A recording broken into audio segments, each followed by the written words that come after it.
Magandang araw mga ka-burger. Nagganap kami ng supplier ngayong araw ng burger bun sa Bamban. Umaga pa nga lamang ay excited na kaming magsimula at maghanap na magiging supplier namin sa burger business namin. May mga nahanap kaming potential suppliers online pero syempre, iba pa rin kapag actual mong makikita ang mga produkto. Kailangan namin ng buns na hindi lang masarap kundi matibay din. Yung hindi basta-basta bumibigay kahit puno na ng toppings at sauce. Pagdating namin sa lugar, nakita namin ang charm ng lugar. Tahimik pero puno ng mga hardworking entrepreneurs. Unang stop namin, isang malit na bakery.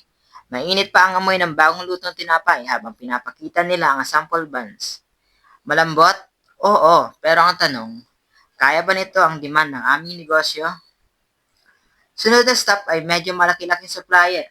Mas formal na ang usapan. May mga sample buns, price list, at production capacity na agad nilang ipinaliwanag.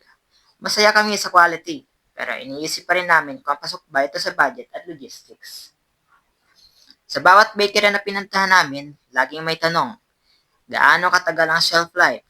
Pwede bang customized size? Makakapag-deliver ba kayo on time? Yan ang mga tanong namin sa kanila. Sa huling stop namin, isang pamilya ang may-ari ng bakery. Sila mismo ang gumagawa ng mga buns at habang ini-explain nila ang proseso, nakita namin kung gaano nila kamahal ang kanilang produkto. Tinikman namin ang sample at walang duda. Eto na yon. Tamang timpla, malambot, pero hindi madaling masira. Umuwi kami sa araw na yon na may ngiti sa labi. Pagod man, sulit dahil alam naming nakahanap kami ng supplier na hindi lang basta-basta. Supplier sila na kayang suportahan ang pangarap namin, ang mga paghatid ng masarap at quality burger sa aming mga customers.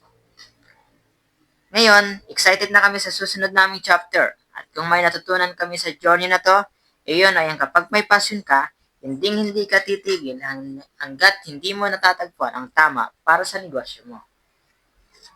Kaya kung kayo rin ay naghahanap ng supplier o partner, alalahanin nyo. Hindi lang ito tungkol sa presyo, kundi tungkol din ito sa quality, commitment at pagmamahal sa produkto.